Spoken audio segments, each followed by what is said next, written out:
আজ আমাদের আলোচনার বিষয় কম্পারেটিভ স্টেটমেন্টস। ওকে, এটা হচ্ছে কি তুলনামূলক বিবরণী। এইবার প্রথমে আমরা জানবো তুলনামূলক বিবরণী কাকে বলে। দেখো, প্রতিষ্ঠানের দুই বা ততোধিক হিসাবকালের আর্থিক বিবরণীর উপাদান বা বিষয়গুলির তুলনামূলক আলোচনার জন্য পাশাপাশি উল্লেখ করে যে বিবরণী প্রস্তুত করা হয় তাকে তুলনামূলক বিবরণী বলে। ঠিক আছে, এই তুলনামূলক বিবরণী যেটা তোমাদের পরীক্ষায় দেয়, একটা হচ্ছে comparative statement of profit and loss account, আর একটা দিয়ে থাকে কম্পারেটিভ ব্যালেন্স শিট। দুটোই আমরা শিখবো আলাদা আলাদা ক্লাসে। ঠিক আছে, তাহলে আমরা প্রথমে আজকে সেটা শিখবো comparative statement of profit and loss account. Okay, দেখা যাক। তার জন্য প্রথমে ছকটা দেখে নেব, কিভাবে কি পদ্ধতিগতভাবে ছকটা মেনটেন করা হয়। ঠিক আছে, দেখো কি করা হয়েছে, ওপরে হেডিং করা হয়েছে comparative statement of profit and loss account for the year ended dot dot dot লেখা হয়েছে। পার্টিকুলার্স, তাহলে প্রথম ঘরটা কি করেছি, পার্টিকুলার্স, তারপর note number, previous year, current ইয়ার, অ্যাবসলুট চেঞ্জ, পার্সেন্টেজ চেঞ্জ। তাহলে প্রিভিয়াস ইয়ারটাকে দেখো নাম দিয়েছি এ, কারেন্ট ইয়ারটাকে নাম দিয়েছি বি, অ্যাবসলুট চেঞ্জ কিভাবে বার করব, সি, কিভাবে বার করছি, বি মাইনাস এ। ঠিক আছে, তাহলে অ্যাবসলুট চেঞ্জ কিভাবে বার করছি, বি মাইনাস এ, অর্থাৎ current year minus previous year. এরপর হচ্ছে পার্সেন্টেজ চেঞ্জ কি করে বার করব, দেখো পার্সেন্টেজ নাম দিয়েছি কি ডি, কিভাবে বার করছি, C divided by A into 100, অর্থাৎ absolute change divided by previous year into 100। Okay, এইবার আমরা দেখবো এই পার্টিকুলার্স এর মধ্যে কি কি আছে। তাহলে প্রথমে যেটা আসে রেভিনিউ ফ্রম অপারেশনস, তার মানে কি সেলস, আর কি আছে আদার ইনকাম। ওকে, তার মানে কি দেখলাম, প্রথমে এক নম্বরে আসছে revenue from operations, other income, তারপর কি আসছে এই টোটাল ইনকাম, অর্থাৎ রেভিনিউ ফ্রম অপারেশনস এবং আদার ইনকাম যোগ করলে যেটা পাই সেটাকে বলা হয় টোটাল ইনকাম। ঠিক আছে, দেখো একটা জিনিস বুঝো, এই যে comparative statement of profit and loss account, তোমাদের অ্যাকাউন্টেন্সির যত চ্যাপ্টার সব থেকে সোজা চ্যাপ্টার কিন্তু এইটা। এই বিষয়টাকে নিয়ে একদম ভাবার কিছু নেই, সমস্ত জিনিস সোজা। এই ফরম্যাটটা দেখানোর পর যখন আমি অঙ্কটা করব দেখবে কতটা ইজি লাগছে। ঠিক আছে, দেখা যাক। এরপর আমরা দেখছি কি টোটাল রেভিনিউ কি করে পাচ্ছি, এই রেভিনিউ ফ্রম অপারেশনস আর আদার ইনকাম দুটোকে যোগ করে পাচ্ছে কি টোটাল রেভিনিউ। এবার রোমান 4 কি আছে, এক্সপেন্সেস। এক্সপেন্সের মধ্যে কোন কোনগুলো পড়ছে, cost of materials consumed, purchase of stock in trade, changes in inventories of finished goods, work in progress, stock in trade. Okay, আর ডি তে পড়েছে কি এমপ্লয়িজ বেনিফিট এক্সপেন্সেস, ই তে আছে ফিনান্সিয়াল কস্ট, আর এফ এ আছে ডেপ্রিসিয়েশন এবং আদার এক্সপেন্স। অর্থাৎ এই যে দেখলাম cost of material consume, purchase of stock in trade, changes in inventories of finished goods, work in progress, stock in trade, employees benefit expenses, finance cost, depreciation and other expenses, সমস্ত আইটেমগুলো যোগ করলে কি আসে টোটাল এক্সপেন্স। ঠিক আছে, দেখো তুমি জাস্ট এখন ফরম্যাটটা দেখো খালি হবে। ঠিক আছে, যখন অঙ্ক করা হবে, অঙ্ক যখন করাবো আমি সমস্ত বিষয় কিন্তু একদম ক্লিয়ার হয়ে যাবে, একদমই টাফ চ্যাপ্টার নয়। ঠিক আছে, বারবার আমি বলছি, দেখবে অঙ্ক করার সময় ক্লিয়ার হয়ে যাবে। দেখো রেভিনিউ ফ্রম অপারেশনস দেখলাম, অর্থাৎ যদি ভাবো এক কথায় সমস্ত ইনকাম থেকে আমি যদি এক্সপেন্সটা বাদ দিই, যেটা আসছে সেটাকে আমরা এখানে বর্তমানে কি নাম দিয়েছি, প্রফিট বিফোর ট্যাক্স। ঠিক আছে, সেখান থেকে যদি আমরা ট্যাক্সটা বাদ দিয়ে তাহলে কি পাবো, প্রফিট আফটার ট্যাক্স। ব্যাস এইটুকুই কাজ শেষ। এটা হচ্ছে ফরম্যাট, আমি বারবার বলছি এটা হচ্ছে ফরম্যাট। ঠিক আছে, এবার দেখো এই ফরম্যাটটা যদি পসিবল হয় তোমরা খাতায় লিখে নেবে, এই ফরম্যাটটা অনুসারে আমরা কিন্তু অঙ্কগুলো করব। ঠিক আছে, এই ফরম্যাটটা। ঠিক আছে,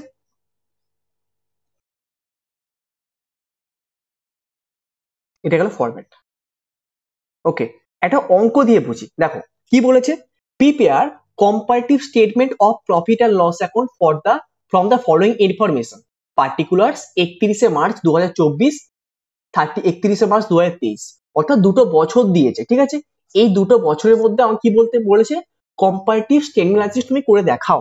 ঠিক আছে, দেখো তার মধ্যে কি কি ইনফরমেশন দিয়েছে, রেভিনিউ ফ্রম অপারেশন দিয়েছে, purchase of stock in trade দিয়েছে, changes in inventories of stock in trade দিয়ে দিয়েছে, আদার এক্সপেন্স কি বলেছে, percentage of cost of revenue from operations or cost of good sold কার উপর করতে বলেছে, কস্ট অফ গুড সোল্ড উপর করতে বলেছে, আর ট্যাক্সটা কত বলে দিয়েছে 40% এবং 30%। ঠিক আছে, চলো অঙ্কটা আস্তে আস্তে আমরা করবো। তাহলে প্রথমে কি বললাম, আমি ফরম্যাটটা যখন ছক টেনে ফেলেছি, comparative statement of profit and loss for the year ended 31 March 2023 and 2024। ঠিক আছে, একদম প্লেন, একদম ছকটা টেনে নিয়েছে।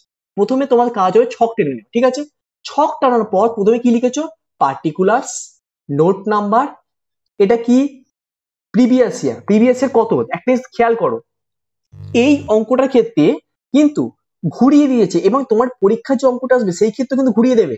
দেখো 2023 সালটা পরে দিয়েছে না, 2024 সালটা আগে দিয়েছে, অর্থাৎ এটা কিন্তু ঘুরিয়ে দিয়েছে। এটাকে আমাদের সালটা কিন্তু ঘুরালে হবে না, প্রথমে 2023 করতে হবে, তারপর 2024 করতে হবে যখন আমরা সলিউশনটা করবো। ঠিক আছে, দেখো তাই আমরা করেছি, 2023 সাল লিখেছি, 2024 সাল লিখেছি। ঠিক আছে, এইবার আমি কি বললাম লিখবে, এর পরের ঘটার নাম কি বললাম, অ্যাবসোলুট চেঞ্জ, আর লাস্ট ঘরটার নাম কি বললাম, পার্সেন্টেজ চেঞ্জ। ঠিক আছে, তাহলে আমরা কি দেখলাম, কি ঘর হলো, particulars, note number, previous year, current year, absolute change, percentage change.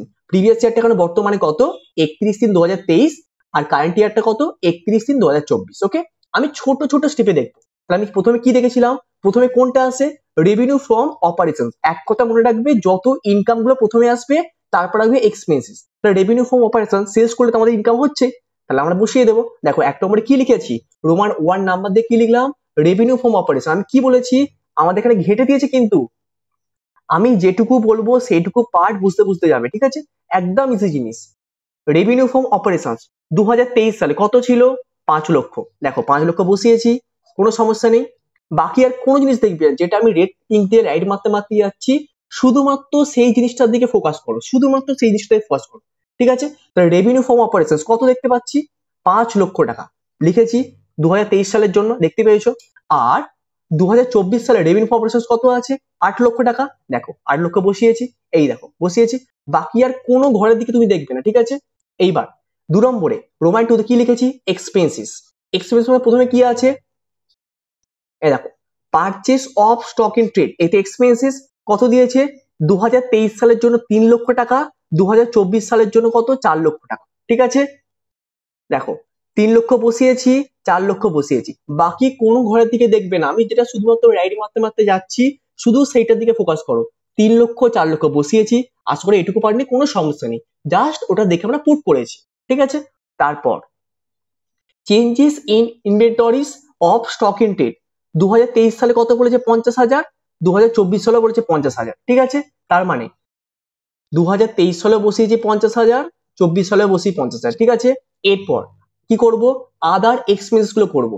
আদার এক্সপেন্স কি বলেছে, 2023 সালেরটা বলে দিয়েছে 10%, কার উপর বলেছে, কস্ট অফ গুড সোল্ড। আচ্ছা, আমরা তো প্রত্যেকে জানি কস্ট অফ গুড সোল্ড মধ্যে কোনগুলো আইটেম গুলো পড়তে পারে, এই দেখো আমি বলে দিচ্ছি, এখানে কত ছোট ছিল,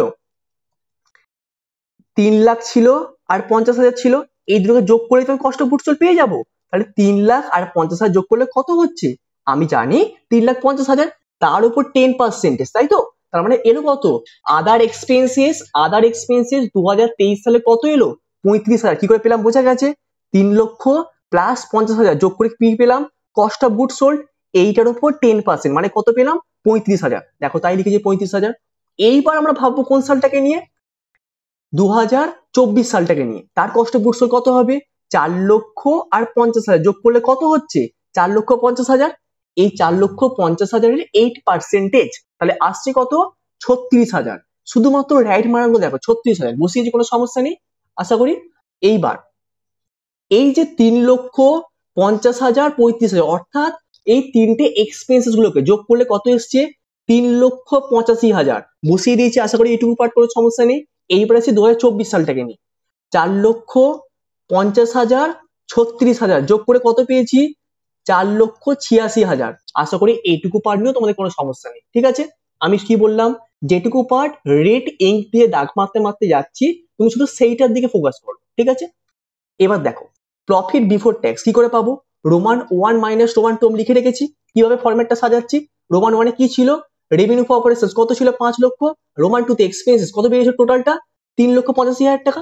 দেখো তাহলে এই যে 5 লক্ষ থেকে 3,85,000 টাকা বিয়োগ করে তাহলে এলো কত আমার, 1,15,000 টাকা। ঠিক আছে, এইবার 2024 সাল টাকা নিয়ে ভাববো, তাহলে এর কত ছিল, 8 লক্ষ, এখানে এক্সপেন্স কত দেখতে পাচ্ছি, 4,86,000।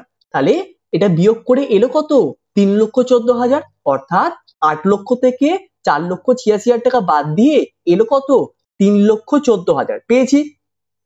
এইবার বলে দিয়েছে ট্যাক্সটা কত পার্সেন্টেজ বলে দিয়েছে 2023 সালের জন্য 30% বলে দিয়েছে। কি বলেছে 30%, 2023 সালের ট্যাক্স রেটটা কত 30%। আমি বারবার বলছি ইয়ারটা কিন্তু ঘুরিয়ে দিয়েছে, এটা কিন্তু আমরা যখন সলিউশনটা করব আমার ইয়ারটা প্রথমে আগে দিতে হবে, ঠিক আছে? তোমার পরীক্ষার ক্ষেত্রে কিন্তু এর অঙ্ক দেওয়ার সম্ভাবনা বেশি আছে। এবার আমরা দেখবো ট্যাক্সটা কত বলে 30%।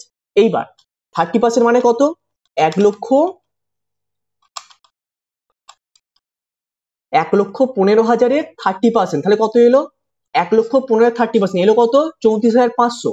এবার 2024 সালে ট্যাক্স রেটটা কত বলে দিয়েছে 40% বলে দিয়েছে। আচ্ছা দেখো তাহলে কি করে পাবো, এই যে 3,14,000 টাকা বেরিয়েছে তার উপর 40%, তাহলে কত এলো 1,25,600 পেয়ে গেছি।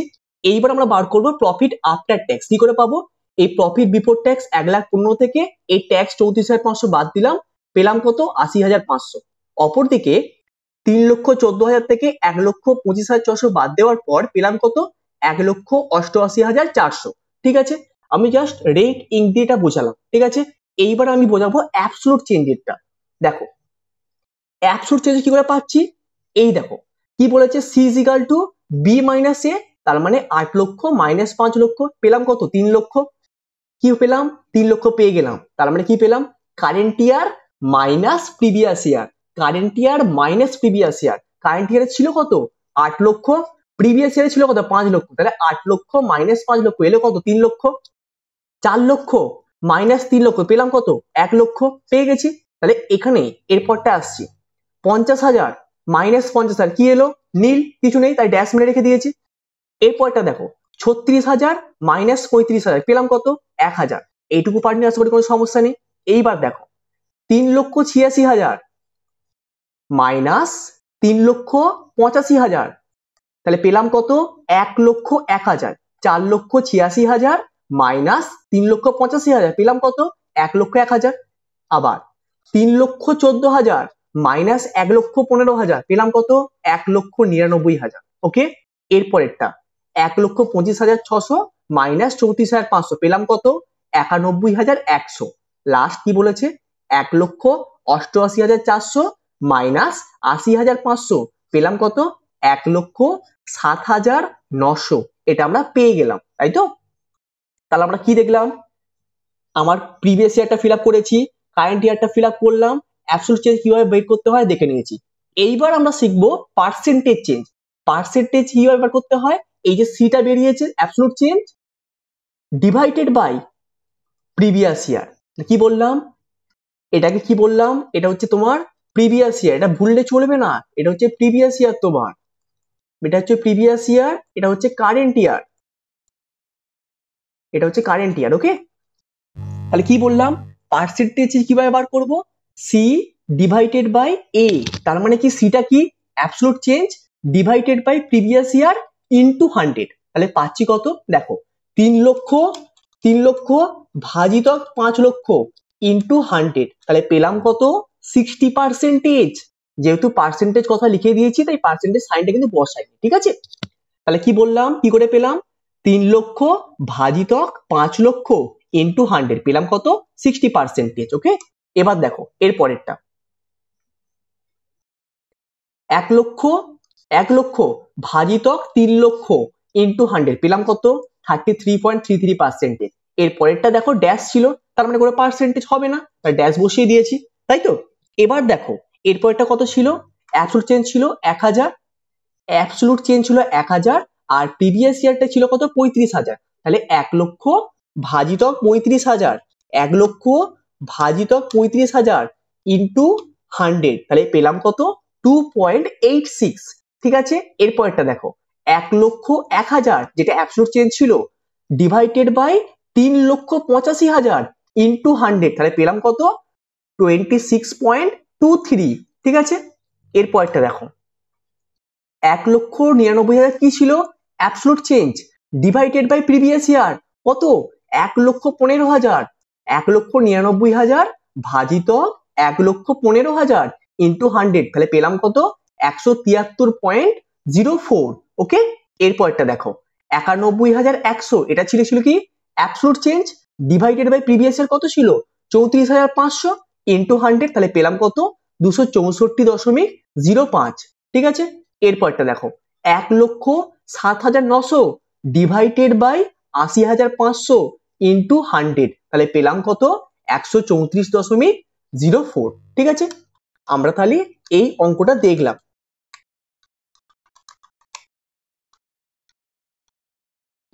দেখো এই অঙ্কটা দেখলাম, আমি আবারও বলতে বলতে আসছি। তাহলে আমরা কি দেখলাম, পার্টিকুলার্সের ঘরটা প্রথমে ফিল আপ করে নিলে। ঠিক আছে, পার্টিকুলার্স ঘরে প্রথমে কি ছিল, রেভিনিউ ফর্ম অপারেশনস। প্রথম কি ফিল আপ করবে শুনে নাও, বারবার বলছি, প্রথমে ছকটা টেনে নেবে, একদম প্রথম তোমার কাজ হবে ছকটা টেনে নেওয়া। দ্বিতীয় তোমার কাজ হবে পুরো ছকের মধ্যে যে যে আইটেম গুলো আছে, অর্থাৎ পার্টিকুলার্স, নোট নাম্বার, প্রিভিয়াস ইয়ারের যে সালটা দেবে, কারেন্ট ইয়ার যে সালটা দেবে বসিয়ে দেবে, অ্যাবসলিউট চেঞ্জ, পার্সেন্টেজ চেঞ্জ। এবার তোমার মনে হতে পারে কোনটা কারেন্ট ইয়ার কোনটা প্রিভিয়াস ইয়ার। ঠিক আছে, যেটা পরের সাল সেটা সবসময় প্রিভিয়াস ইয়ার, যেটা কারেন্ট সেটা সবসময় কি হবে কারেন্ট ইয়ার, তাই তো।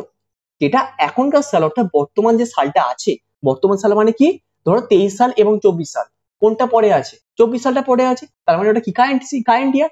আর 2023 সালটা কত আছে আগে আছে, তার মানে প্রিভিয়াস ইয়ার। ঠিক আছে, তাহলে কি বললাম, তাহলে কি বসাবে, তারপরে ছকে যেটা বলছিলাম আমি, পার্টিকুলার্স বসাচ্ছ, নোট নাম্বার বসাচ্ছ, প্রিভিয়াস ইয়ার বসাচ্ছ, কারেন্ট ইয়ার বসাচ্ছ, তারপরে ঘটনা হচ্ছে অ্যাবসলিউট চেঞ্জ, পার্সেন্টেজ চেঞ্জ। ঠিক আছে, তাহলে কি বললাম, প্রথমে রেভিনিউ ফর্ম অপারেশনস আসছে, অর্থাৎ সমস্ত ইনকাম গুলো আসবে, তারপর সমস্ত এক্সপেন্স গুলো আসবে। ঠিক আছে, তারপর ইনকাম থেকে এক্সপেন্স গুলোকে বাদ দিয়ে দিচ্ছিলাম। দেখো যেটা আসলে তার নাম দিচ্ছিলাম প্রফিট বিফোর ট্যাক্স, তার থেকে ট্যাক্সটা বাদ দিয়ে দিচ্ছিলাম, তাহলে কি আসছিল প্রফিট আফটার ট্যাক্স। আমি কি বললাম, প্রিভিয়াস ইয়ারে সমস্ত অ্যামাউন্ট লিখে ফেলবো, যেমন রেভিনিউ ফর অপারেশন যা অ্যামাউন্ট ছিল বসিয়েছি 2023 সালের এবং 2024 সালে বসিয়ে দিয়েছি।